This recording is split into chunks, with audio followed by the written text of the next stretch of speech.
아멘. 자, 오늘도 제목은 조직신학에 대한 내용, 조직신학과 마귀의 관계입니다. 자, 오늘은 교회론에 대한 말씀입니다. 교회론. 조직신학이 뭐냐면 간단하게 얘기하면 우리가 믿는 지금 신앙 있죠. 우리가 믿는 그 신앙의 내용을 조직적으로 논리적으로 잘 정리해 놓은 것을 조직신학이라 그럽니다. 신학교에 가면 이제 배우는 내용인데 조직신학에는 7가지가 있습니다. 첫 번째가 뭐냐면 서론입니다. 서론은 뭐냐면 성경에 대해서 얘기하는 겁니다. 뭐라고 정리했냐면 성경은 정확무오한 정확하고 오류가 없는 하나님의 말씀이다. 그걸 배우는 그것을 역사적으로 여러 가지 비평학적으로 배우는 것이 그게 이제 서론입니다. 그 다음에 두 번째 배우는 것이 신론입니다. 신론. 신론은 뭐냐면 성부 하나님이 어떤 분이신지 그것에 대한 내용을 배우는 것이 신론입니다. 세 번째가 뭐냐면 인간론입니다. 인간은 어떤 존재인가? 그리고 인간의 죄에 대한 그러한 것에 대한 배우는 것이 인간론이고, 네 번째가 인간이 죄 가운데 빠졌으니까 구원해야겠죠. 구원하기 위해서 누가 오셨죠? 예수님 오셨잖아요. 그러니까 예수님에 대해서 기독론. 기독은 한자로 기독이 예수라는 뜻입니다. 그러니까 예수 그리스도에 대한 내용의 말씀.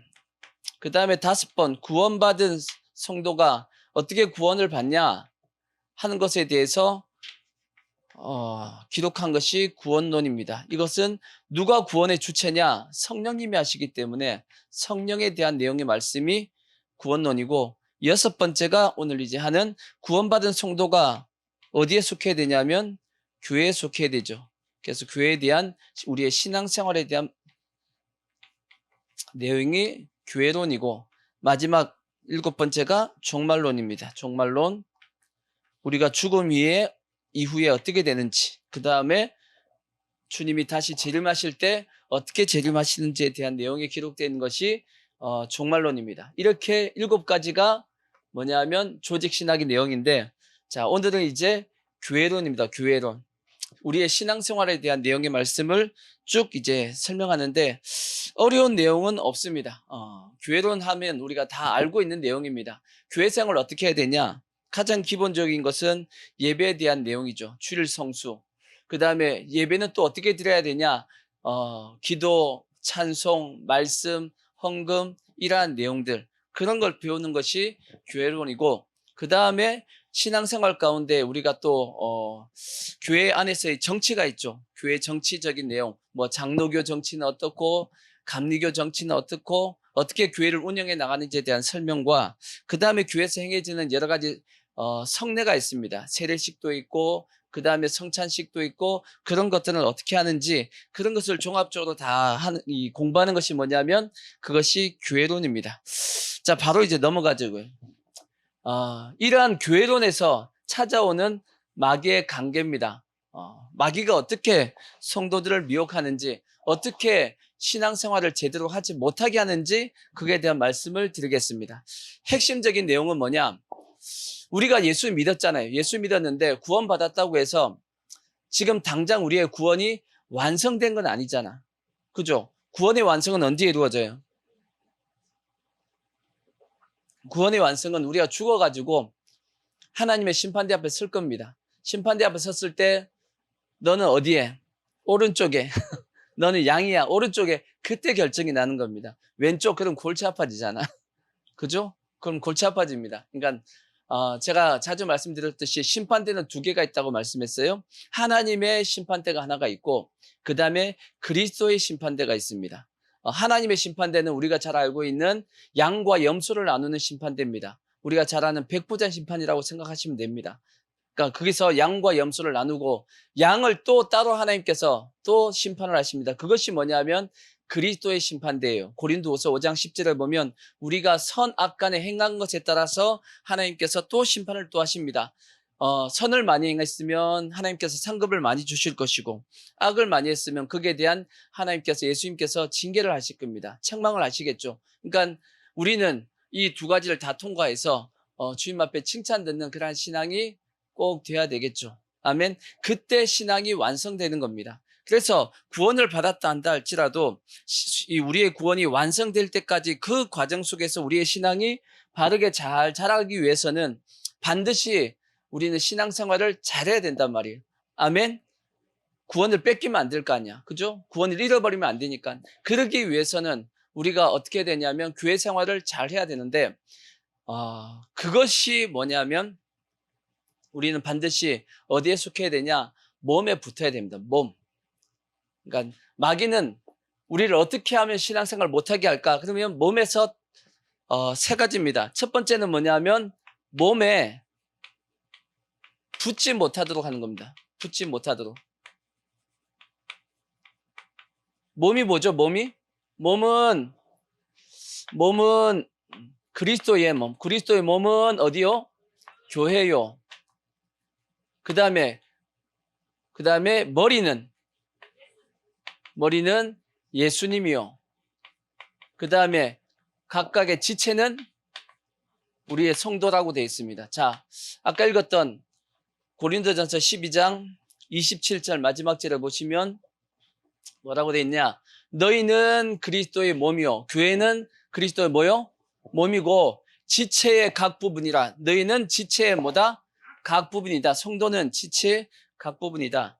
그러니까 성경에 뭐 에베소서도 그렇게 돼 있고 로마서도 그렇게 돼 있고 이 말씀이 이제 기록이 돼 있는데 교회는 그리스도의 몸이고 그 다음에 머리는 누구다? 예수님이고 우리는 각 부분의 지체입니다. 손의 역할을 하는 사람도 있고 발의 역할을 하는 눈의 역할, 뭐 귀의 역할, 코의 역할, 뭐 내장의 역할을 하는 분들이 있겠죠. 그러니까 이러한 몸에 붙지 못하도록 하는 것이 그게 마귀의 관계입니다.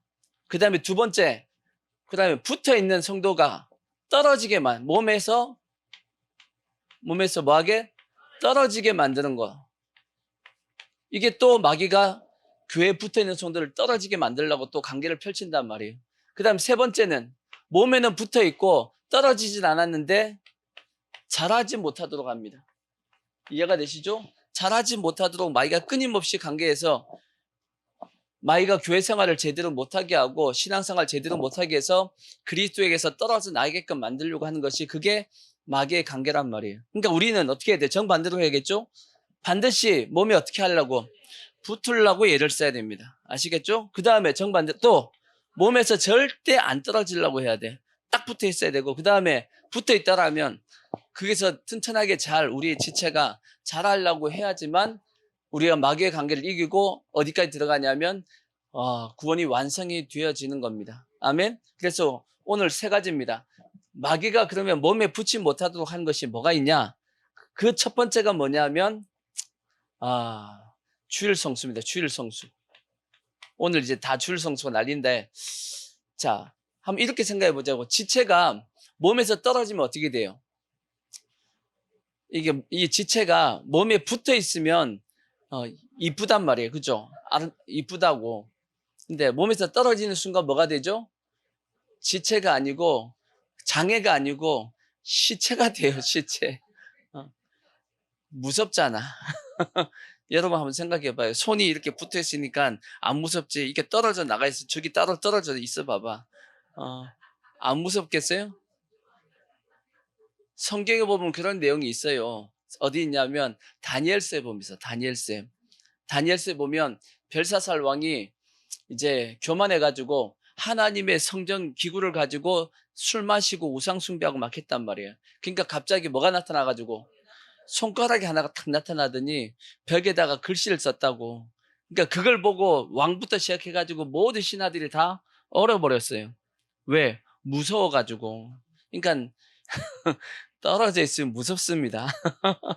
아무리 이쁘게 보여도 이게 떨어져 나가면 무섭습니다. 마찬가지로 우리의 신앙 생활하는 것도 마찬가지입니다. 교회 안에 잘 붙어 있는 지체는 아름답지만 교회에서 떨어져 나간 지체는 무섭습니다. 무서운 존재가 되시면 안 돼요. 그래서 반드시 붙어 있어야 되는데 근데 붙지 못하도록 한 것이 뭐냐면 주일 성수입니다. 주일 성수.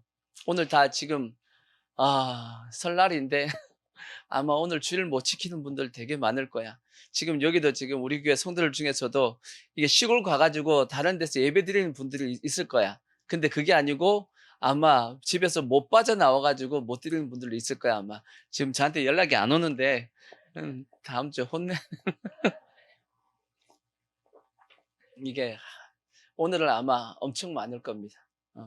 당일날이야. 이렇게 딱 걸리기가 쉽지가 않은데, 명절 당일날 지금, 딱 걸려가지고 예배 못 드리는 분들이 지금 한국에 엄청 많을 텐데, 이걸 뚫고 나와야 될 거 아니야. 그죠? 이걸 뚫고 주님 앞에 나와서 예배, 어디든지 예배를 드리려고 해야 되는데, 참 걱정이네.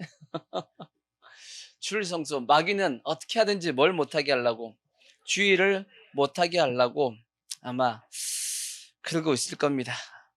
주일날에는 반드시 뭐 하셔야 되냐면 예배를 드려야 됩니다. 근데 왜 우리가 지금 주일날 예배 드리죠? 이거 주일날. 주일이 어디예요? 안식 후 첫날입니다. 우리가 먼저 기본적으로 우리가 알아야 될 이제 신앙의 지식이 뭐냐면, 우리가 가지고 있는 모든 신앙의 모델은 어디에 있냐면 사도들입니다. 사도들의 신앙을 우리가 이어받는 겁니다. 그러니까 우리의 예수님을 본받는 건 안 됩니다. 왜? 예수님은 신앙생활 우리와 같이 한 게 아니기 때문에 사도들이 어떻게 신앙생활을 했냐, 그걸 보고 아하, 예수님을 섬기는 것은 저렇게 섬기는 거구나 하고 우리가 이제 배워서 그 사도들의 신앙을 이어받는 겁니다. 그래서 우리가 지금 예배 때마다 뭘 외우고 있죠? 사도신경을 외우잖아. 이게 사도신경이 뭐냐면 사도들의 신앙을 정립해서 이렇게 기록해 놓은 것이 그게 사도신경입니다. 물론 이 사도신경을 사도들이 만든 건 아니에요. 이 후대 사람들이 사도들의 신앙생활을 어떻게 했는지를 쭉 종합해서 정리해 놓은 것이 사도신경이고, 그것이 이제 실제적으로 6, 7세기 정도에 그것이 정립이 돼가지고 오늘날 우리가 외우고 있는 그 사도신경이 그때쯤 완성이 됐습니다. 그러니까 사도들의 신앙을 쭉 종합해 봤더니 이런 신앙이더라 하고 우리는 이 신앙을 본받자 하고 해가지고 만든 것이 사도신경이고, 우리가 지금 현재 그 신앙을 이어가고 있는 겁니다. 그래서 사도신경에서 벗어난 것을 보통 이단이라고 얘기하는 겁니다. 왜냐하면 잘못된 신앙이다라고 생각을 하는 거니까. 이해가 되시죠? 그래서 사도들이 어떻게 주일날 우리가 드리는 주일날 예배를 드렸냐? 성경에 그렇게 기록이 되어 있어요. 사도행전 20장 7절을 보시면, 사도들은 우리가 생각하기 유대인들이니까 언제 예배를 드려야 돼? 안식일날 예배 드려야 될 거 아니야. 그렇게 생각을 하는데 사도들이 안식일날 예배 드린 것이 아니고, 보니까 그 주간에 언제? 첫날. 그 주간의 첫날인 게 언제예요? 오늘날 얘기하면 일요일입니다. 우리가 이건 주일에 우리가 떡을 떼려 하여 모였더니 라고 성경이 되어 있다고. 또 그 다음 말씀에 고린도전서 16장 1절도 보시면, 성도를 위하는 연보에 관하여는 내가 갈라디아 교회에게 명한 것 같이 너희도 그렇게 하라. 매주 언제? 첫날에 너희 각 사람이 수입에 따라 모아두어서 내가 갈 때 연보를 하지 않게 하라 한 말씀이 있거든. 그러니까 초대교회 시대 때 사도들은 언제 모여서 예배를 드렸다는 거예요? 첫날, 매주 첫날 예배 드렸습니다. 안식 후 첫날이죠. 그러니까 안식 후 첫날 무슨 일이 있었어요? 예수님의 부활이 있었다고. 그래서 우리는 부활을 기념하여 예배를 드린 겁니다. 근데 사도들은 예배를 어떻게 드렸냐 하고 봤더니 안식 후 첫날 주일에 떡을 뗐다라고 돼 있어요. 성찬식을 했다라고 돼 있고, 그 다음에 연부를 했다고 돼 있습니다. 그러니까 헌금을 했다는 뜻이겠죠. 그러니까 기본적으로 예배 가운데 성찬식이 있었고, 그 다음에 헌금하는 내용이 있었고, 그 다음에 말씀을 강론하는 것이 있었습니다. 그러니까 그 저러한 신앙의 모습을 이제 이게 예배구나 하고 우리가 그 예배를 지금 현재 드리고 있는 겁니다. 이해가 되시죠? 그러니까 기본적으로 주일에 성찬식을 하는 게 맞습니다. 실제는 성찬식. 그래서 천주교는 매주 성찬을 하잖아. 그죠? 매주 성찬을 하잖아. 근데 천주교의 그 성찬식은 우리가 지금 하고 있는 성찬식하고는 개념이 다릅니다. 뭐가 다르냐면, 천주교는 성찬식을 뭐라 그러냐면 화채설이라고 하는 화채설 들어보셨나요? 화채설이라고 하는 신앙을 믿어요. 그래서 그들은 뭐 하냐면 성찬식을 합니다. 화채술 들어봤어요? 화채서가 먹는 거 말고 화채술이 뭐냐면 성찬식은 두 가지죠. 예수 그리스도의 피와 또 예수 그리스도의 살에 대한 내용이잖아. 그죠? 예수 그리스도의 피를 마시고 예수 그리스도의 피를 마심을 통해서 뭐가 이루어지냐? 구원을 받는 거죠. 예수 그리스도의 살을 먹음을 통해서 우리의 구원이 완성되어 가는 겁니다. 그러니까 예수 그리스도의 살은 말씀에 대한 예표고 예수 그리스도의 피는 우리의 죄사함에 대한 내용의 말씀입니다. 맞죠? 그러니까 근데 천주교에서 뭐라고 얘기하냐면 화채술이 뭐냐면 신부가 이제 줄을 딱 서가지고 이제 성도들이 쭉 나와서 이제 떡하고 이제 그다음에 포도주를 마신단 말이에요. 그럼 신부가 떡을 이제 주면서 입에다 넣어줍니다. 그러니까 뭐라고 얘기하냐면 예수님의 그리스도의 살 그렇게 얘기하면 아멘 하고 이제 받아 먹거든. 신부가 그리스도의 살, 그리스도의 피라고 하는 그 순간 그 포도주가 예수님의 피가 되고 그 떡이 예수님의 살로 변한다 그 뜻입니다. 그렇게 딱 얘기하는 순간 변화된다. 변화한다 뜻이에요. 변화한다. 이해가 되시죠? 그게 화채술인데 그러다 보니까 문제가 생겼습니다. 뭐냐? 예수 그리스도의 살과 피에 대한 의미는 모르지만 그 의식을 행하면 예수의 피와 예수의 살을 먹고 마신 거 아니야. 그러니까 구원 받은 거 안 받은 거예요. 구원 받은 것이 되는 겁니다. 뭘 통해서? 의식을 통해서 구원을 받는 형식이 돼버리는 거예요. 그러니까 예배 때 다른 거 중요하지 않아. 뭘 하면 돼요? 성찬식만 하면 구원 받는 거야. 그러니까 구원을 어떻게 받아야 돼요? 예수 그리스도의 피와 살에 대한 실제적인 정확한 믿음을 가져야지만 구원을 받는 거지 그거 먹었다고 해서 구원받는 거 아니란 말이에요. 그러다 보니까 종교개혁자들 우리가 알고 있는 루터라든지 그 다음에 칼빈이라든지 뭐 찌빙글러라든지 이런 사람들이 이거 잘못됐다 하고 종교개혁을 하면서 이걸 화채설을 뭘로 바뀌었냐면 기념설로 바꿨어요. 들어보셨죠? 기념설. 예수님께서 제자들에게 성찬식을 하면서 뭐라고 했어요? 이것을 행함으로 기념하라, 나를 기념하라 그렇게 말씀했다고. 그래서 기념설로 바꿨습니다. 종교개혁자들이.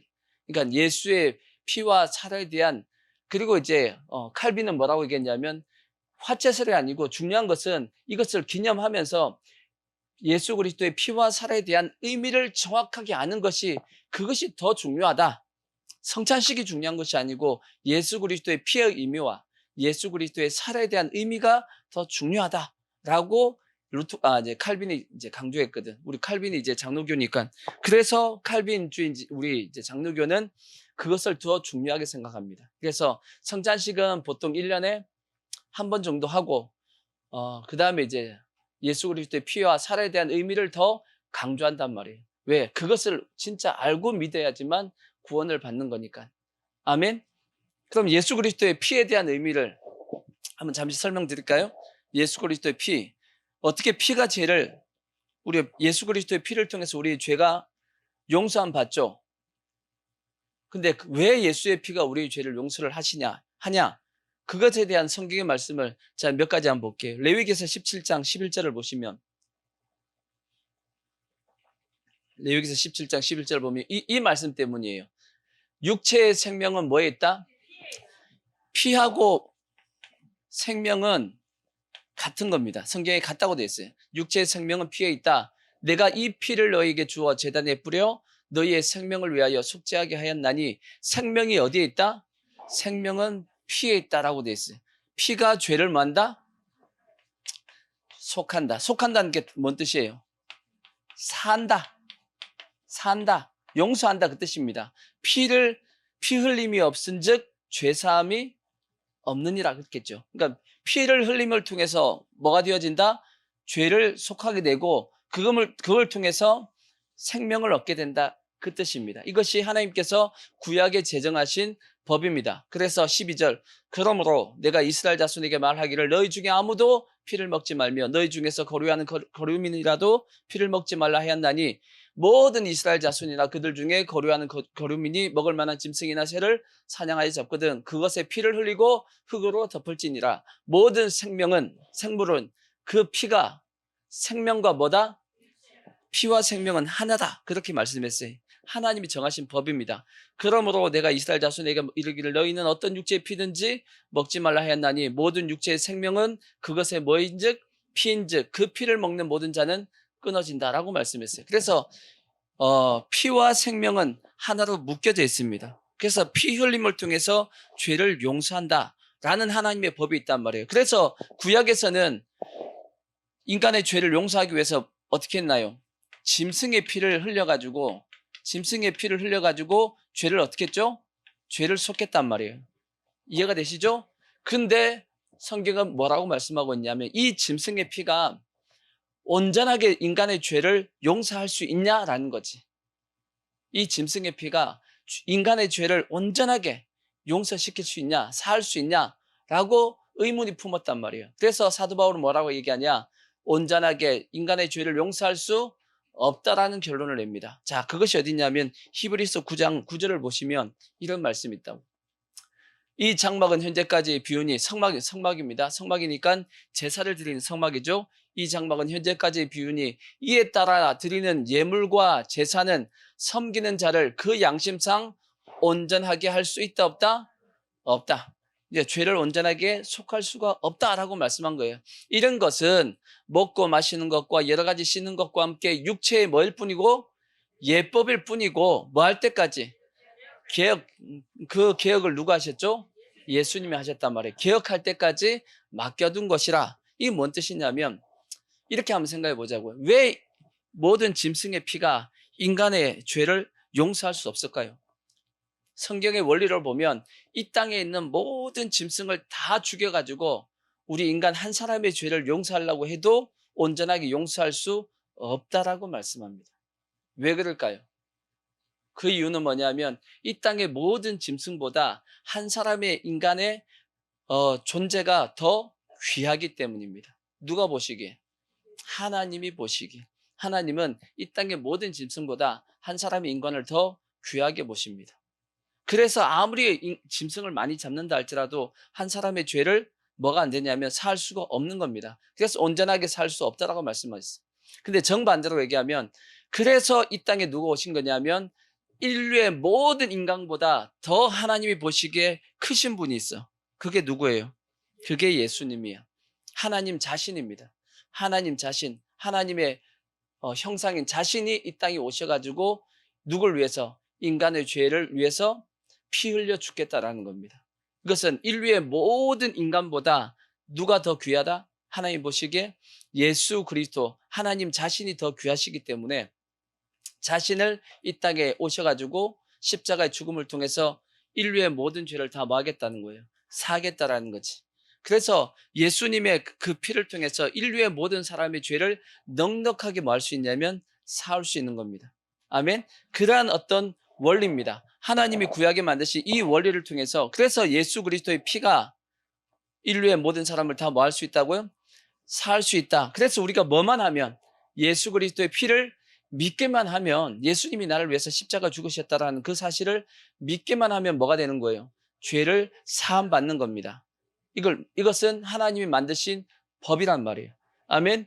이 의미를 정확하게 받아들이는 것이 실제 성찬식을 해서 그 포도주를 마시는 것보다 훨씬 중요한 겁니다.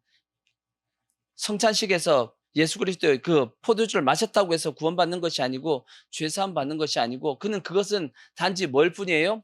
의식일 뿐이야. 왜 그 의식을 행하겠어요? 뭐 해보라고? 예수 그리스도의 피에 대한 의미를 한 번 더 생각해 보라고 의식을 하는 겁니다. 그런 의미지 그걸 통해서 죄사함이 이루어지는 것이 아니란 말이에요. 근데 이제 천주교에서는 그렇게 해가지고 화채술을 했고 모든 사람들이 피에 대한 의미는 몰라도 뭐만 하면 구원받는다고 생각해요? 성찬식만 하면 구원받는다고 생각해서 하다가 결국은 천주교에서는 구원이 약해지는 겁니다. 왜? 사람들이 예수 그리스도의 피에 대한 의미를 생각 안 해. 뭐가 중요하니까 식만 하면 되잖아. 식만 하면. 이해가 되시죠? 그렇게 된단 말이에요. 그래서 예수 그리스도의 피에 대한 우리는 정확한 의미를 알아야 될 것이고 그 다음에 예수 그리스도의 살은 사도 요한이 뭐라고 말씀했냐면 만나라고 말씀했어요. 만나. 하나님의 말씀이라고 이제 성경에 요한복음 6장에 기록이 되어 있습니다. 그러니까 우리의 이 하나님의 말씀을 통해서 우리는 죄사함을 받은 예수의 피로 죄사함을 받은 것이 뭘 먹음을 통해서 만나를 먹음을 통해서 계속 생명이 유지되어 가는 겁니다. 그래서 우리는 죽을 때까지 뭘 먹어야 되냐면 만나 대신 하나님의 말씀을 계속 먹어야 됩니다. 그걸 먹음을 통해서 우리의 생명이 뭐가 되냐면 유지가 되는 겁니다. 네, 생명의 대신 그 말씀을 안 먹으면 어떻게 돼요? 결국은 여러분 밥 안 먹으면 죽잖아. 그죠? 안 먹으면 죽듯이 하나님의 말씀을 안 먹으면 결국은 그 영적 생명이 약해져서 죽어가는 겁니다. 그래서 우리는 최소한 일주일에 한 번은 주일날 와서 뭘 먹어야 돼요? 말씀을 먹어야 된다고. 아멘? 근데 여러분 일주일에 한 번씩 밥 먹어요? 그건 아니잖아. 매일 드시고 하루에 3끼 드시듯이 날마다 하나님의 말씀을 가까이 하시고 드시고 그래야지만 우리의 영혼이 뭐하냐면 그게 튼튼해지는 거예요. 튼튼해진다고. 우리의 영혼이 약해질 수도 있고 튼튼해질 수도 있는데 하나님의 말씀을 자꾸 우리의 심령 가운데 공급하면 그의 영혼이 어떻게 되냐면 강해지는 겁니다. 아멘. 그래서 우리가 날마다 더욱더 튼튼한 몸이 되기 위해서 그래서 이제 중요한 것은 우리는 이 주일날 반드시 뭐 해야 되냐면 예배를 드려야 됩니다. 아멘. 예배 드려야 되는데 이제 문제가 생긴 게 뭐냐면 코로나 시대 들어와가지고 한국 교회가 지금 엄청난 위기에 빠졌단 말이에요. 코로나 시대 들어와가지고 모이지 못하게 해가지고 이제 교회들마다 TV로 이제 유튜브로 이제 예배를 드리게 만들었단 말이에요. 근데 문제는 뭐냐면 이제 코로나 다 지나갔잖아.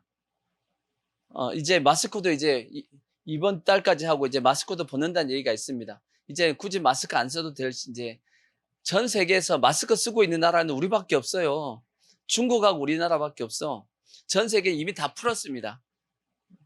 여러분 세계의 어떤 나라들을 이렇게 뭐 운동 경기 하는 거 보십시오. 운동장에 그 관중석들 뭐 마스크 쓴 사람도 없어요. 전부 다 벗었어.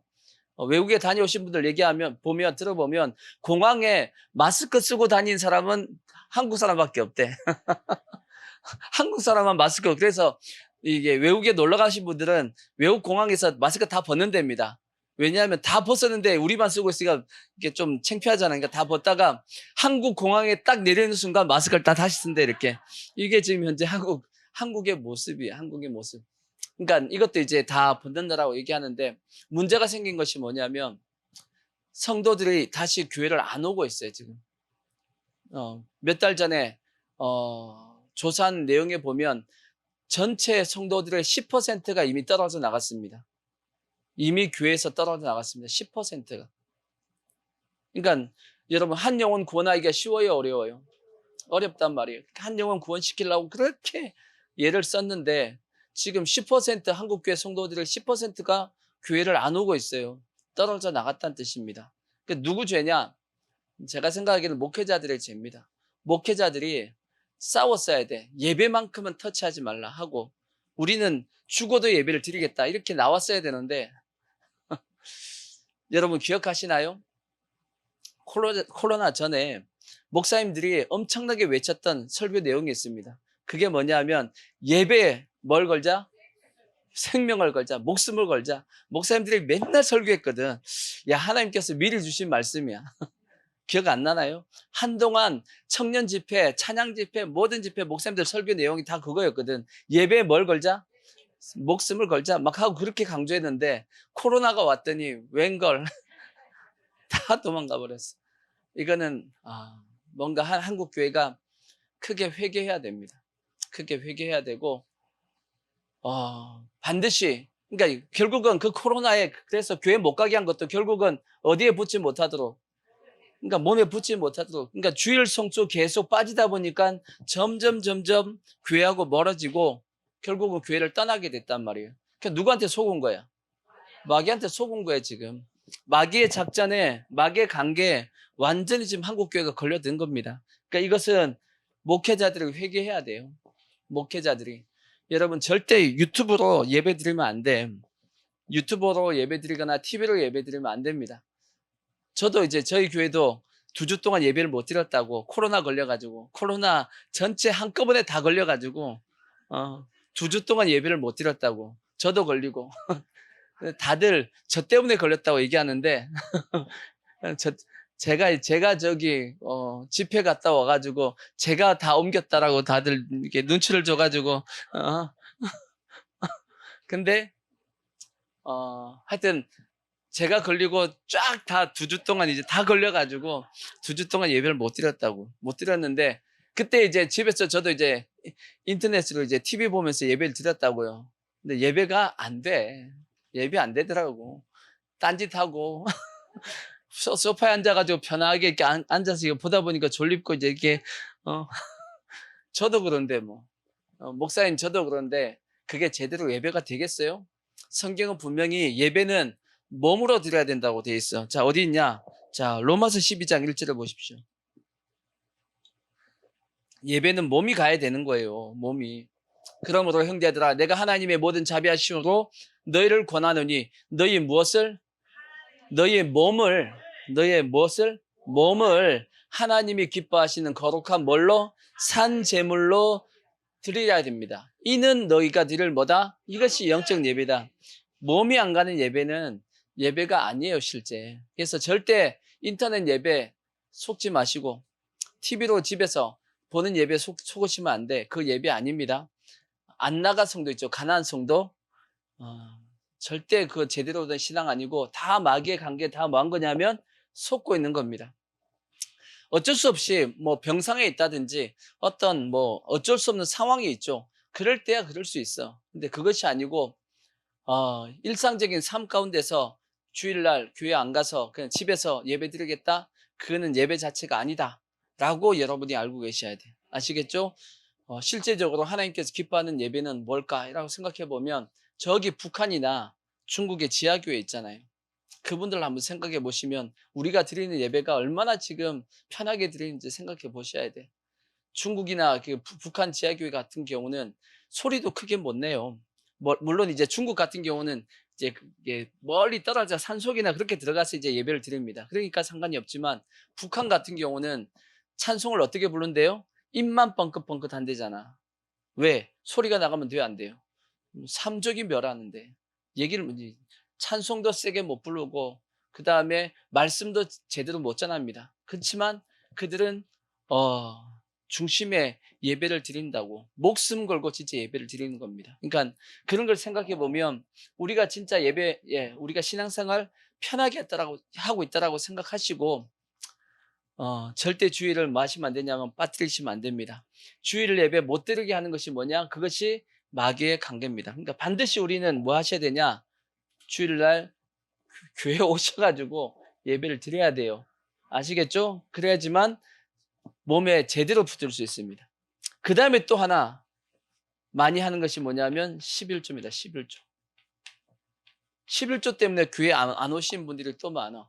예수 믿으려고 하는데 교회에서 11조 얘기해서 싫대. 11조.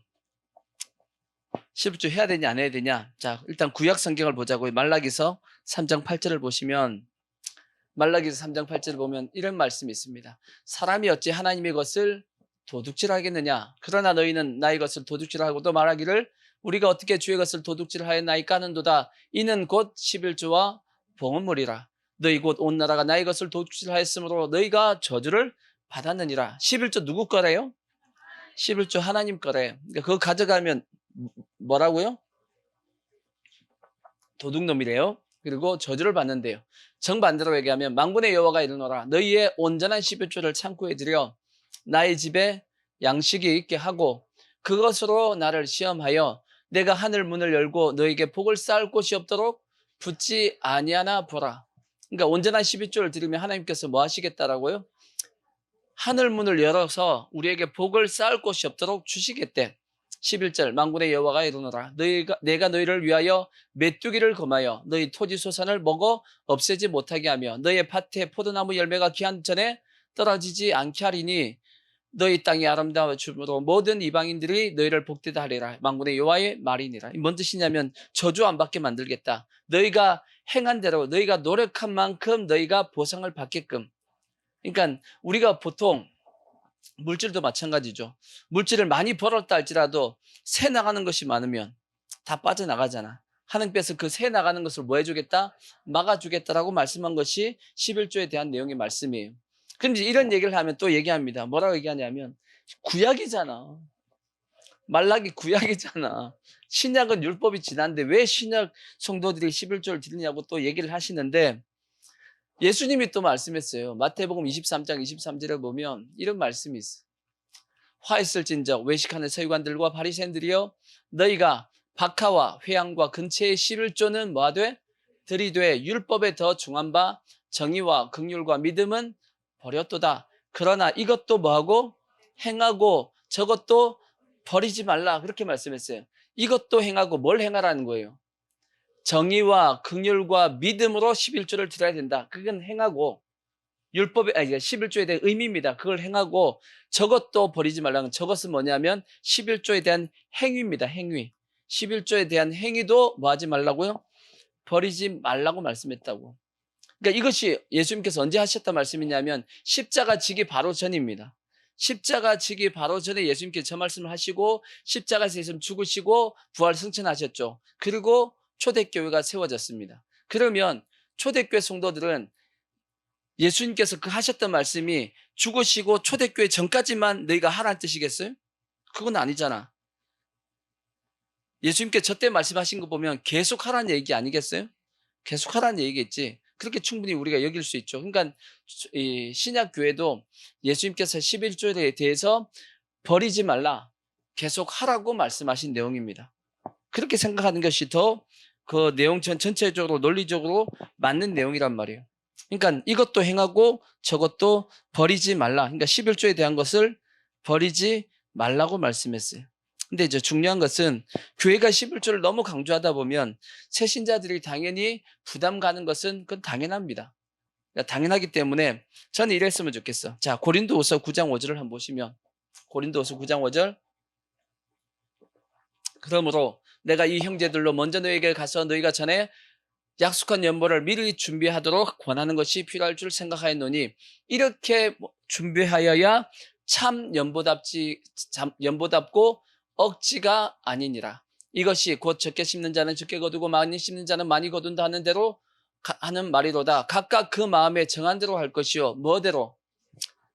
전 이랬으면 좋겠어. 교회가 성도들이 인색함으로나 억지로 하지 말지니 하나님은 즐겨내는 자를 사랑한다고 말씀했잖아요. 그러니까 뭔 뜻이냐면 교회가 좀 성도들이 즐겨낼 수 있을 신앙이 될 때까지 억지로 하지 않고 인색하게끔 내지 않게끔 즐겨내는 신앙까지 좀 기다려줬으면 좋겠어.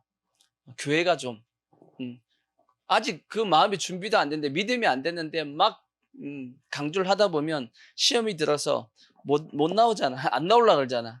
그러니까 그럴 바에야 교회가 좀 뭐 해줬으면 신앙이 자라게끔 좀 기다려줬으면 좋겠어. 그렇게 했으면 좋겠고 또 한편으로는 그러니까 성도 입장에서는 그럼 나는 저 신앙까지만 안 가야지 이렇게 생각하면 안 되고 하나님 앞에 즐겨낼 수 있는 내 마음가운데 기쁘게 주님 앞에 드릴 수 있는 믿음을 달라고 기도해야지. 그죠? 서로의 그러한 모습 가운데 그래서 신앙이 잘 자라서 11조를 낼 수 있으면 그것이 좋은 모습이 아닐까라고 생각합니다. 물론 억지로 낸다고 해서 뭐 잘못된 것은 아니라 할지라도 그 마음 가운데 인색함이나 억지로 낸 것 자체를 하나님께서 별로 기뻐하지 않는다 그랬잖아. 그죠? 즐겨내는 자를 사랑한다고 말씀했으니까 우리가 그런 교회는 좀 기다려주고 또 성도는 그런 믿음을 달라고 기도하는 그러한 모습이 되는 것이 좀 더 아름다운 모습이 아닐까라고 저는 생각을 합니다. 중요한 것은 예수님께서 이렇게 말씀했죠. 너희의 보물을 뭐라고요? 하늘에 쌓아두라고 말씀했어요. 하늘에 쌓아두면 거기는 좀과 동력이 해하지 못한다라고 말씀했어요. 반대로 얘기하면 너희 보물을 어디에 놔두면 이 땅에다 쌓아두면 거기는 좀과 동력이 해하고 사라져 없어버린다 그런 뜻이거든. 그 다음에 예수님께서 뭐라고 말씀하시냐면 너희의 무엇이 있는 곳에? 보물이 있는 곳에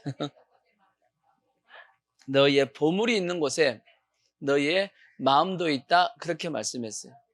그러니까 너희의 마음이 있는 곳에 보물이 있는 것이 아니고 보물이 있는 곳에 마음이 있어. 내가 보물을 놔둔 곳에 계속 그걸 누군가 훔쳐갈까 봐, 누군가 가져갈까 봐 계속 거기다가 내 마음을 계속 신경을 쓰는 거예요. 제가 가끔 얘기했듯이 어떤 사람이 자기의 전 재산을 주식에 투자했다 그러면 하루 종일 못 쳐다보겠어요. 주식 쳐다본다고. 왜? 주식에다가 내 보물을 다 집어넣어놨거든. 그러니까 맨날 그냥 시시때때로 주식이 어떻게 올라가나 내려가나 계속 쳐다볼 거라고. 그겠죠? 왜? 거기다가 보물을 쌓아두니까 내 마음이 다 거기 가 있는 겁니다. 그와 마찬가지로 내가 어떤 물질을 심어 놓은 곳이 있으면 그곳에 자꾸 내 마음이 갑니다. 그래서 여러분, 교회에 대한 관심, 교회에 대한 사랑이 더 생기기 위해서는 실제적으로 거기다가 여러분의 보물을 두셔야 돼. 더 나아가서 우리의 보물을 하늘에 쌓아두면 여러분, 보물을 하늘에 쌓아두신 분은 계속 천국 봅니다. 천국 보십시오. 천국을 보고 살아야 됩니다. 아무리 얘기해도 천국 안 봅니다. 어디에다가 보물 놔두면, 땅에다가 보물 놔두면 계속 땅 봅니다. 근데 보물을 하늘에 딱 놔둔 사람은 아무리 보지 말라 해도 저기를 볼 수밖에 없어. 거기에 내 보물이 있거든. 그래서 성경에 골로새 3장에 보면 위의 것을 생각하라고 말씀했는데 다른 방법이 아닙니다. 거기다가 내 보물을 딱 걸어 놓으면 계속 쳐다봅니다. 그래서 천국을 위해서 여러분들이 희생한 것이 있다. 그럼 그 사람은 천국 보지 말라 그래도 천국 봐요. 거기다가 내 보물을 놔뒀기 때문에. 그래서 우리가 그러한 신앙을 가졌으면 좋겠고, 그래서 일단 11조에 대한 것도 서로가 교회는 교회의 모습, 바른 모습과 성도들도 이걸 할 수 있는 믿음의 모습을 가지면 이것이 마귀가 이러한 주일 성수와 11조를 통해서 관계를 부리지 못하도록 이걸 뛰어넘어야 됩니다. 이걸 뛰어넘어야지만 이제 그리스도의 몸에 제대로 붙어서 신앙이 뭐 하기 시작하냐면 자랍니다. 이게 교회에 붙어 있어야 자라지. 그죠? 요한복음 15장에도 붙어 있어야지만 저절로 자란다고 말씀했죠. 안 붙어 있으면 절대 안 자랍니다. 영양분이 공급이 안 되니까. 그래서 우리는 딱 붙어 있어야 돼. 어디에? 교회에. 그래서 주일 성수 빠지지 마시고 잘하시고, 그 다음에 헌금 생활도 잘하셔가지고 온전히 교회에 붙어 있기를 부탁의 말씀을 드리겠습니다. 그 다음 말씀이 이제 떨어지면 안 되겠죠. 붙었으면 뭐 해야 돼요? 절대 떨어지면 안 돼. 아멘. 근데 교회에 이제 딱 붙어 있다가 떨어진 이유는 크게 두 가지입니다. 첫 번째는 성도 간에 싸우는 거예요. 성도끼리 이제 보기 싫은 성도가 있는 거예요. 교회에 그 집사님 꼴도 보기 싫어. 이런 성도가 있는 거예요. 그럼 이제 교회 가기가 싫은 거예요. 한번 생각해 봐요. 유치원 애가 유치원에 보기 싫은 친구가 있다. 그래서 유치원 안 간대. 그런 경우가 있겠어요, 없겠어요? 있겠죠. 그거는 유치원생이야. 유치원생이라고. 그러니까 신앙도 유치원생처럼 신앙생활을 하면 안 되고, 절대 교회에서 우리가 미워하는 사람이 생기면 안 됩니다. 성경에 보면 사도 바울은 이 사람을 세 분류로 나눈 게 있어요. 그게 뭐냐면 첫 번째가 육에 속한 사람, 육에 속한 사람이 있어요. 사람이 있고, 그 다음에 두 번째가 뭐냐면 육신에 속한 사람이 있어요. 육신에 속한 사람. 세 번째가 영에 속한 사람, 신령한 사람. 신령한 사람이 있습니다. 자, 성경 고린도전서를 보시면 2장 14절을 보면 그렇게 나와 있어요. 사도 바울이 사람을 나누는 이제 모습이에요. 육에 속한 사람은 하나님의 성령의 일들을 받지 아니하나니 이는 그것들이 그에게는 어리석게 보이며 또 그는 그것들을 알 수도 없나니 그런 일은 영적으로 분별된다. 그래서 육에 속한 사람은 예수 안 믿는 사람입니다. 그 다음에 신령한 자, 영에 속한 사람은 모든 것을 판단하나 자기는 아무에게도 판단을 받지 아니한다. 그 다음에 3장 1절을 보시면 형제들아 내가 신령한 자들을 대함같이 너희에게 말할 수 없어서 어디에 속한 자? 육신에 속한 자, 곧 그리스도 안에서 뭐예요? 어린아이들을 대함같이. 그러니까 영에 속한 사람은 성숙한 신앙이고 육신에 속한 사람은 어린아이와 같은 신앙입니다. 그래서 2절 내가 너희를 저주로 먹이고 밥으로 아니하였느니, 그죠? 애들은 밥을 먹기가 힘들죠. 왜? 소화가 안 돼가지고 젖밖에 못 먹습니다. 이유식 먹어야 돼요. 그죠? 그런 것처럼 이는 너희가 감당하지 못하였음이거니와 지금도 못하리라. 너희는 아직도 어디에 속해 있다? 육신에 속해 있다. 왜? 너희 가운데 뭐가 있어가지고 시기와 분쟁이 있으면 아직 육신에 속한 사람이야. 어찌 육신에 속하여 사람을 따라 행함이 아니리요. 그렇게 되어 있습니다. 그러니까 교회 안에서 미워하고 싫어하고 다투고 그런 것이 있는 것 자체가 뭐냐? 아직 내가 어디에 속해 있다? 육신에 속해 있다라고 생각하시면 되고, 그래서 아직 나는 신앙이 어리다라고 생각하시면 돼. 누가 꼴 보기 싫어갖고 교회 가기 싫다 그러면 아직 나는 어디에 속해 있구나? 예수님을 믿긴 믿는데 아직도 나는 어린아이 신앙이구나. 그렇게 생각하시면 맞습니다. 아시겠죠? 그럼 성숙한 신앙은 어떤 신앙이냐? 에베소서 4장 11절을 보십시오.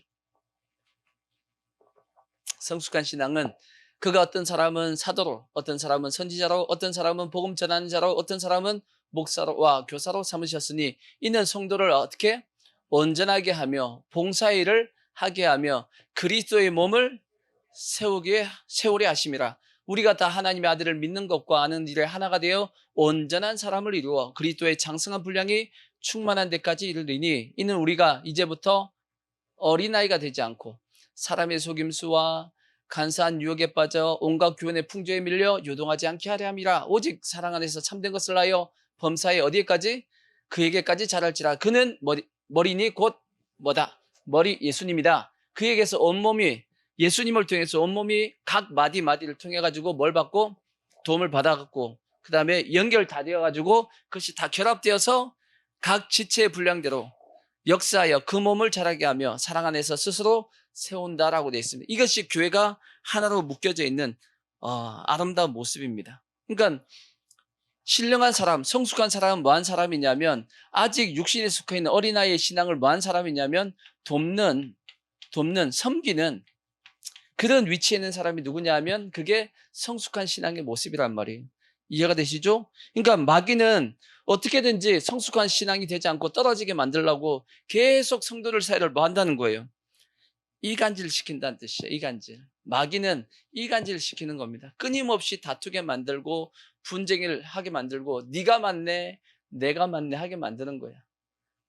네가 맞고 내가 맞고 그런 게 교회 안에는 없어요. 네가 맞고 내가 맞고 싸우는 것 자체가 뭐냐면 그게 아직 어리다는 뜻이야. 아시겠죠? 형제들끼리 한번 생각해봐. 형제들끼리 크면서 네 거다 내 거다 싸워요 안 싸워요? 싸운단 말이야. 아직 싸우는 걸 보면 저것들이 뭐 한 거예요? 아직 어리다라는 뜻입니다. 근데 다 컸는데 싸우면 이것들이 그냥 다 커가지고 싸운다고 혼나잖아. 그죠? 그러듯이 아직 싸우고 있는 걸 보면 아직 뭐 한 거다? 어린 거다. 그러니까 부모는 성숙하니까 애들하고 싸워요 안 싸워요? 안 싸운다고. 부모님들은 어떻게든지 자식들끼리 뭐 하게끔 잘 지내기를 바라잖아. 그죠? 그게 뭐 한 거예요? 이미 성숙한 겁니다. 성숙했기 때문에 전체 가정의 화목을 위해서 서로가 싸우지 말고 화목하게 지내야지. 그게 부모가 자식에게 얘기하는 모습이잖아. 그러니까 우리는 어떻게 해야 되냐? 성숙한 모습으로 이렇게 가야 되고, 여러분 절대 착각하면 안 되는 게 많은 사람들이 나에게 도움을 줘야 되고 관심을 가지게 만들어야 되고 그렇게 하시면 안 돼요. 왜냐하면 그렇게 모든 사람이 나한테 관심을 가지고 나를 위해주고 막 이게 그 자체가 뭐냐면 아직 내가 뭐하다는 뜻이에요? 어리다라는 뜻입니다.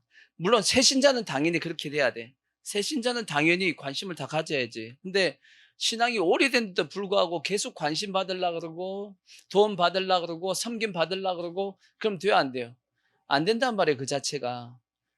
그렇죠? 이렇게 한번 생각해 보자고요. 어떤 가정에 갓난 아기가 딱 태어났습니다. 아기가 딱 태어났습니다. 그러면 모든 관심이 어디가 있어요? 아기한테 다 가있지. 그죠? 그 아기는 뭘 해도 좋아요. 다 밥 먹는데 옆에서 뿌지뿌지 싸도 돼, 안 돼?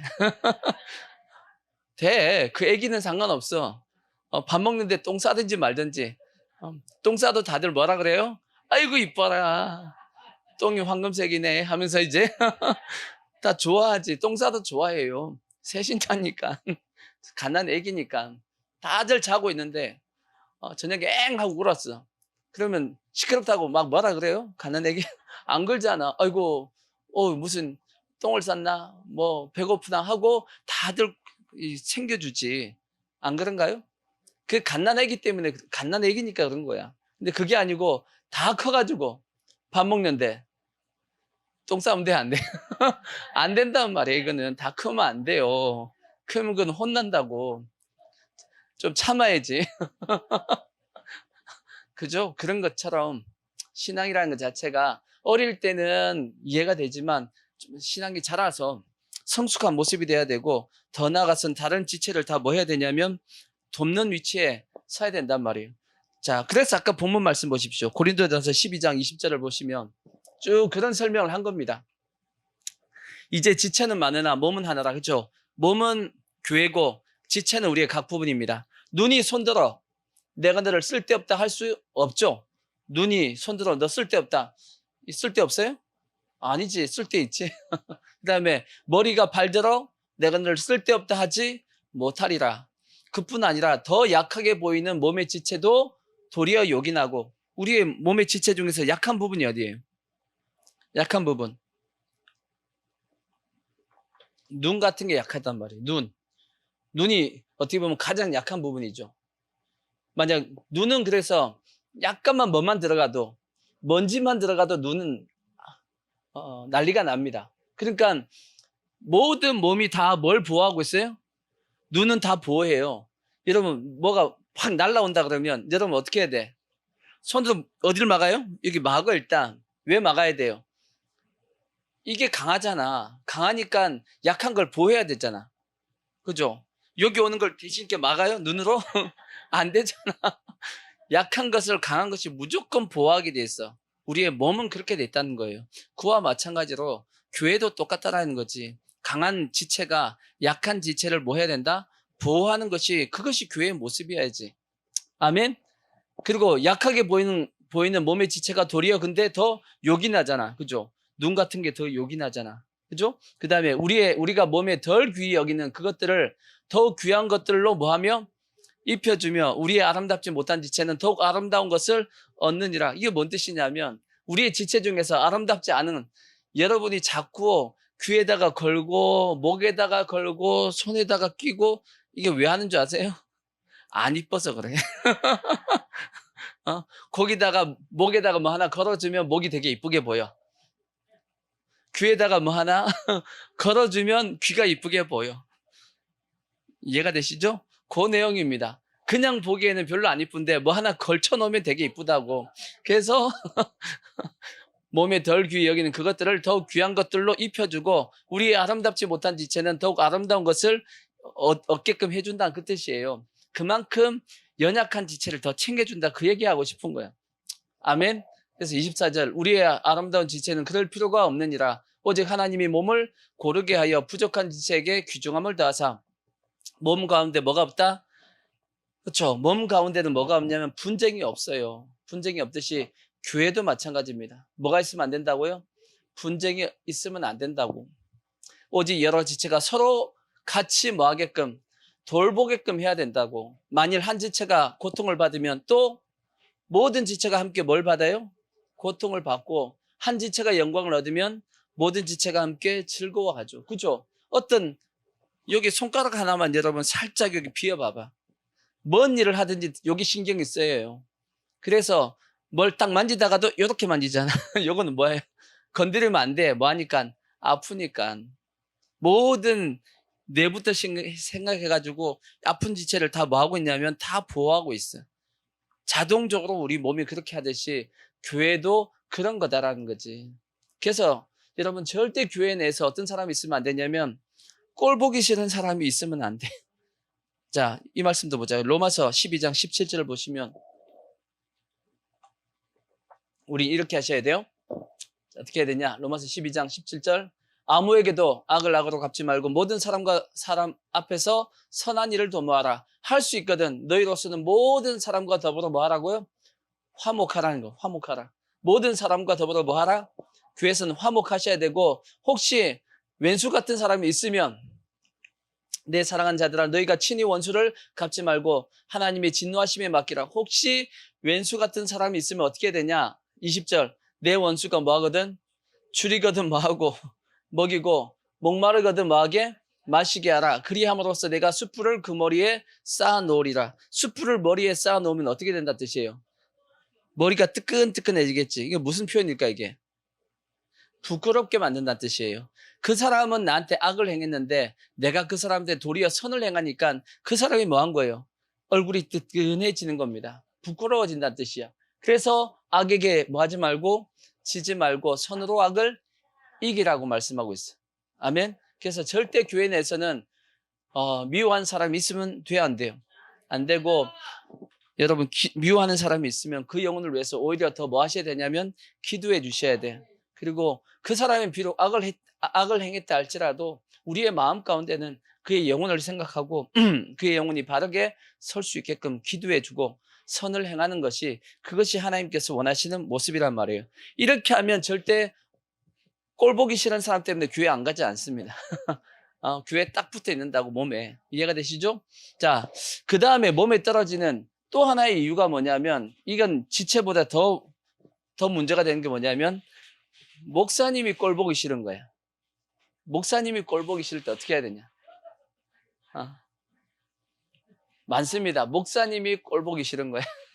이런 시험도 있을까요, 없을까요? 있죠. 당연히 있습니다. 목사님이 꼴 보기 싫을 때 당연히 있습니다. 보통 시험의 마지막 시험이 목사님을 꼴 보기 싫은 그게 마지막 시험이라고도 얘기합니다. 목회자들이 마지막 하나님께서 그 영혼을 자라게 하실 때 마지막 시험하는 것이 목사님이 잘못하는 거예요. 목사님의 잘못이 보이는 거예요. 그럴 때 어떻게 해야 되냐? 기도해야 돼. 주의 아버지. 자, 성경에 보면 목사님이 잘못한다 할지라도 그 잘못에 대해서 그럼에도 불구하고 목사님의 그 영적 권위를 인정해 줘가지고 하나님 앞에 축복받은 사람이 한나와 다윗입니다. 한나 같은 경우는 그 당시 엘리 제사장이 영적으로 어두웠고 하나님보다 자기 자식을 더 사랑했고 그리고 이스라엘 백성들 잘못 이끌고 갔단 말이에요. 그럼에도 불구하고 한나는 누구의 말을 믿어요? 엘리 제사장의 그 기도를 받고 마음에 뭐가 없었더라? 근심, 수심이 없었다고 말씀했어. 그 엘리 제사장의 그 기도가 이루어질 줄을 믿었다라고 성경이 되어 있습니다.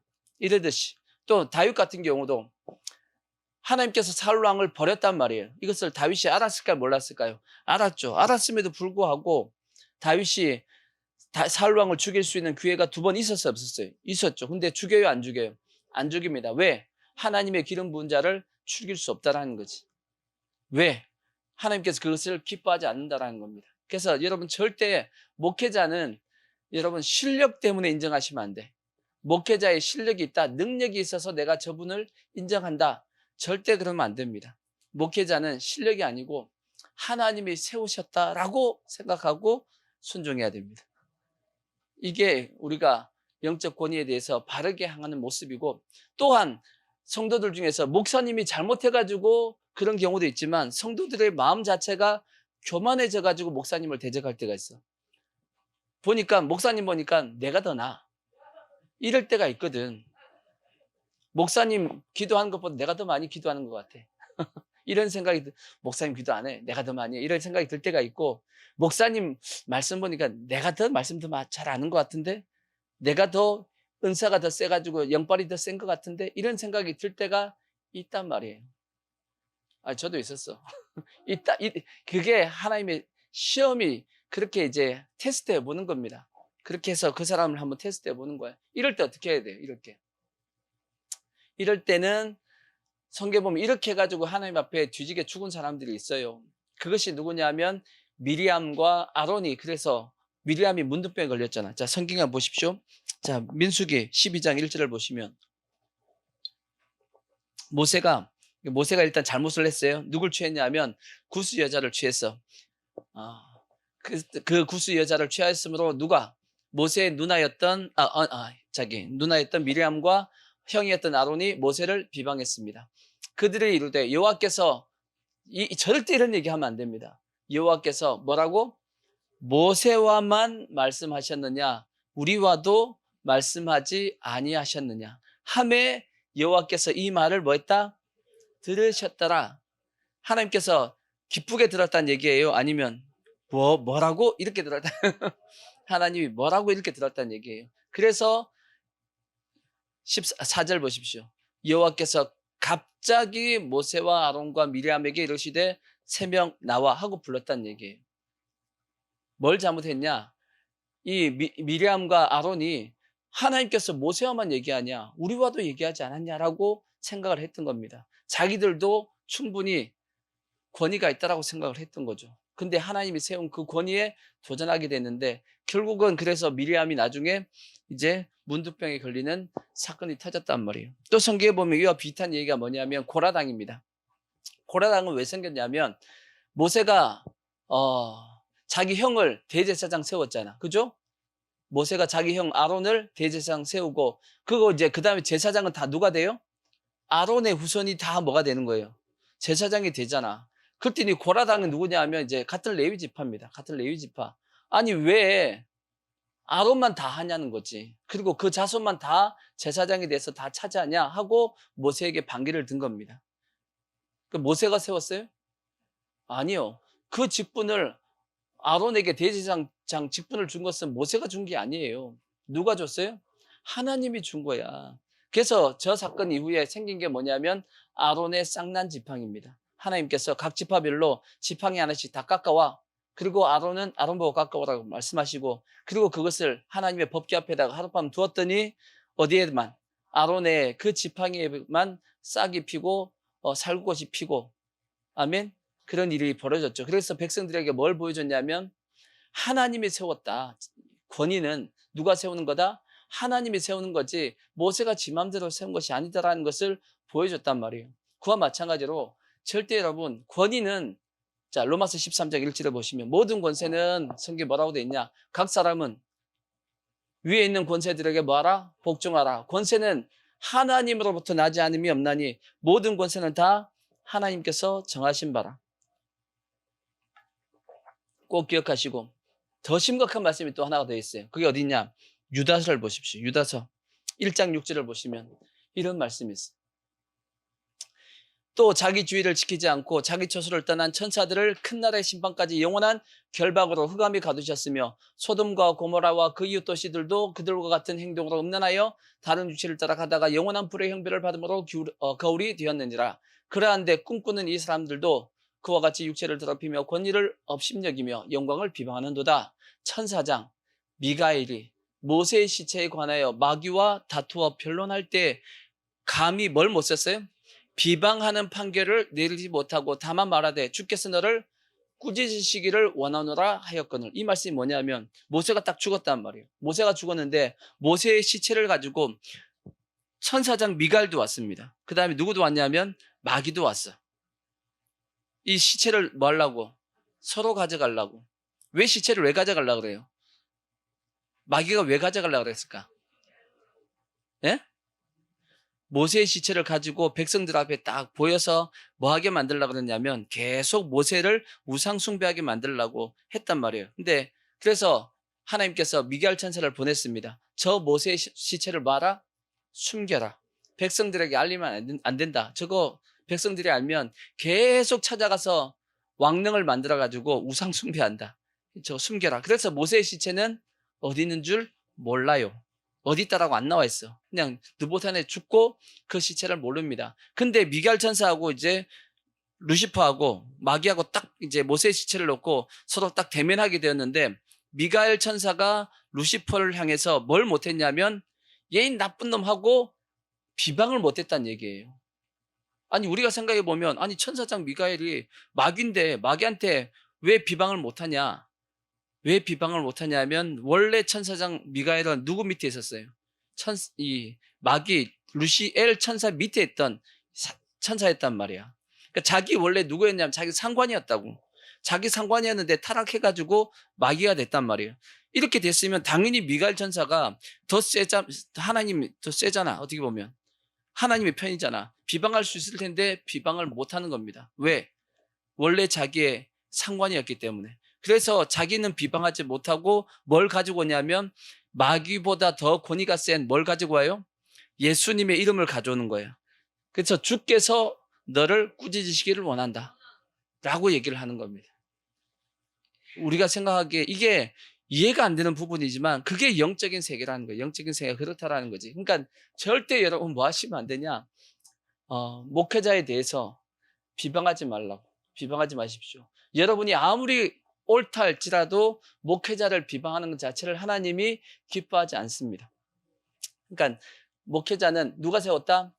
하나님이 세웠다. 그가 잘나든 못나든 실력이 있건 없건 그거 신경 쓰지 마시고 하나님이 세웠다는 걸 인정하시고 도저히 저 목사님 밑에 못 있겠다 그러면 뭐 하셔야 되냐면 피하셔야 돼요. 피하셔야 됩니다. 절대 대적하시고 공격하시면 안 돼. 그냥 조용히 피하십시오. 그게 누구냐면 그게 다윗이라고. 다윗이 피했잖아 그냥. 계속 피해 다닙니다. 그래서 나중에 자기 부하들한테 다윗도 죽을 뻔한다고. 왜 그냥 사울왕 그냥 죽여버렸으면 이 고생을 안 할 텐데 왜 안 죽여가 죽일 기회가 2번이나 있었는데 안 죽이고 해갖고 우리 이렇게 고생시키냐고 죽이려고 했단 말이에요. 그럴 정도로 그게 다윗이 그래서 하나님 앞에 승리하게 된 겁니다. 그러니까 절대 뭐 하면 안 되냐? 목회자 권위 위에 있는 사람을 대적하지 마시고, 그러니까 마귀는 이런 걸 통해서 뭐 한다? 떨어지게, 몸에서 뭐 하게끔 떨어지게, 그러니까 지체 간에 그 다음에 또 누굴 통해서? 목회자를 통해서 시험이 들어가지고 교회에 속하지 못하게 하면 계속 여러분을 한다라는 겁니다. 절대 여러분 딱 붙어 있고 떨어지시면 안 돼요. 마지막 한 가지 더. 그 다음에 이제 이렇게 주일 성수도 하고 11조도 하고 그 다음에 지체 간에 문제도 없고 목회자 그냥 별로 이제 그렇지 않는데도 불구하고 문제가 생긴 게 뭐냐면 잘하지 않는 경우입니다. 왜 안 잘할까? 간단합니다. 주의를 안 해서 그래. 하나님의 일을 안 해서 그렇습니다. 하셔야 돼. 천국은 뭐 하는 자라고요? 침노하는 자가 빼앗는다고 그랬어요. 침노하는 자가 빼앗습니다. 교회 일은 많아요. 이것도 있고 저것도 있고 뭐 선교도 있고 전도도 있고 봉사도 있고. 아멘. 교회 일은 다 뭐 하기 위해서 하는 거냐면 영혼을 세우기 위해서, 교회를 세우기 위해서, 영혼들을 바르게 인도하기 위해서 우리가 섬겨야 되는 겁니다. 우리가 몸이 튼튼해지기 위해서는 적당하게 뭘 해야 되죠? 운동해야 되는 겁니다. 운동 안 하고 가만히 있어 보시면 결국은 몸이 점점 더 나빠지듯이 적당한 운동을 우리가 해야지만 몸이 건강해지듯이 똑같이 우리의 몸이, 우리의 지체가 튼튼해지기 위해서는 뭘 해야 되냐면 운동을 하시듯이 우리의 주의 일을 하셔야 됩니다. 천국은 침노하는 자가 빼앗기 때문에 교회 안에 일할 것은 엄청나게 많습니다. 여러분에게 어떤 직분이 주어져서 그 일을 하는 것이 아니고 그냥 찾아서 하십시오. 침노하시라고. 나는 이런 것을 좋아하니까 그 부서에 들어가든지 그런 어떤 일을 하는데 여러분이 들어가셔가지고 그 일을 찾아서 하시면 그걸 통해서 내 영혼이 더욱더 튼튼해지는 겁니다. 그런 걸 통해서 영혼들을 섬기고 결국은 영혼들을 섬김을 통해서 그 영혼들을 바른 길로 인도하고 그것이 나중에 주님 앞에 가면 많은 영혼들을 옳은 길로 인도하는 사람은 영원토록 별과 같이 비친다라고 말씀했죠. 하나님께서 그에게 상을 주시고 빛을 주시고 영광을 주신다는 말씀입니다. 아멘. 그래서 마지막 한 말씀만 더 하면, 자, 디모데후서 4장 6절을 보시면, 자, 전제와 같이 내가 벌써 부어지고 나의 떠날 시각이 가까웠도다.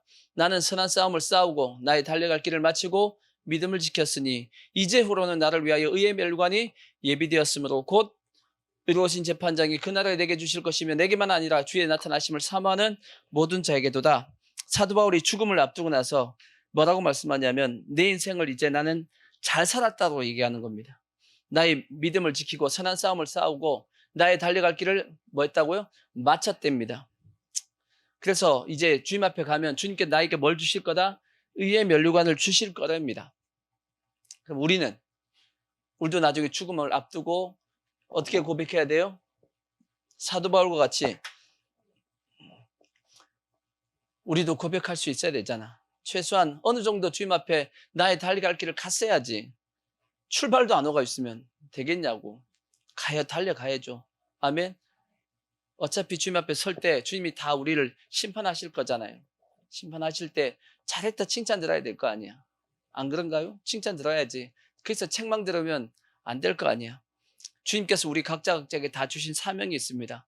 모든 성도에게 주신 사명이 뭐냐면 복음입니다. 복음. 하늘과 땅의 모든 권세를 줬으니까 예수님께 다 가지셨다고 말씀했죠. 너희는 가서 모든 족속으로 제자를 삼아 아버지와 아들과 성령의 이름으로 세를 주고 내가 분부한 너희 모든 말씀을 가르쳐 지키게 하라고 말씀했잖아. 아멘. 이건 우리에게 주신 모든 성도들에게 주신 지상 명령입니다. 하다 가셔야 됩니다. 아멘. 그래야지 주님 앞에 갔을 때 칭찬을 받지. 그래서 한 영혼이라도 더 구원하고 한 영혼이라도 더 바르게 세워서 주님 앞에 그런 삶을 살다가 가자고요. 그래야지만 더욱더 우리의 이게 지체가 강하게 자라게 되고 우리의 몸이 교회도 튼튼하게 되어지는 겁니다. 그래야지만 마귀의 어떤 관계도 우리가 넉넉하게 이길 수가 있습니다. 아멘. 그래서 절대 이 교회론을 통해서 찾아오는 이러한 마귀의 관계에 속지 마시고 더욱더 튼튼하게 몸에 속해서 건강하게 자라갈 수 있는 그런 모습이 되기를 부탁의 말씀을 드리겠습니다. 아멘. 자,